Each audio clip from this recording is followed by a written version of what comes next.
morning, everyone, and happy Monday. It is Monday, May 9th, 2022. Joining me, as always, is Dr. Timothy Bray.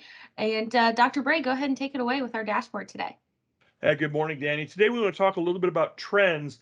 You're hearing some buzz now from CDC that they're looking at increases in cases. And to put that in context, what you see here are the trends for Texas. Let me show you the new cases in Texas. I'm going to zoom into this graph.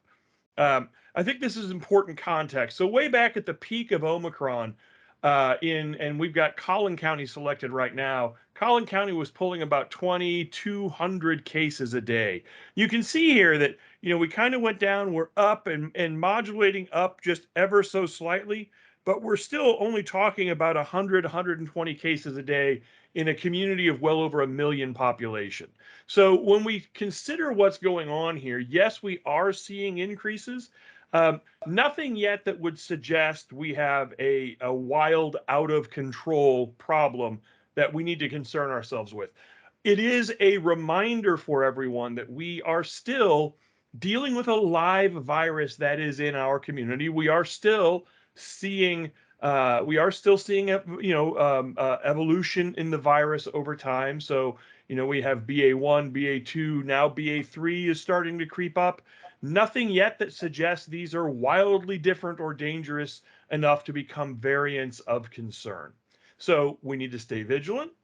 We need to continue practicing safe public health practices, but we're not yet at a spot where we need to sort of begin even thinking about things like shelter in place or anything like that. That's excellent news, Dr. Bray. And with this information, do we see any trends really past statewide, but countrywide or really worldwide that indicates that this will go up, or do we see it staying where it is for now? Well, so I'll give you an example, Danny, and this has to do a lot with how the virus behaves. So we did see in Europe, especially in England, some surges related to the Omicron variant BA2 that we did not see here in the United States. And thinking right now is the reason it didn't behave that way in the US is because BA1 went so rampant through our population, right? Eventually, when there's no one left to infect, even the most infectious disease is not going to behave the same way it behaved in a community where there were a lot of unprotected individuals, either unprotected because they hadn't been vaccinated or unprotected because they hadn't gotten a variant of the disease. So it's hard to say with any precision what's going to happen globally.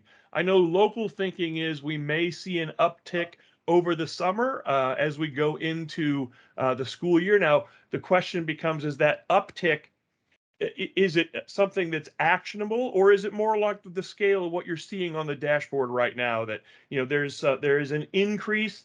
It is not a big increase, right? It is simply, we are on the plus side, but we're on the plus side within what's, from a public health standpoint, is a much more manageable scale of crisis than we saw at that peak back on January 17th in Collin County.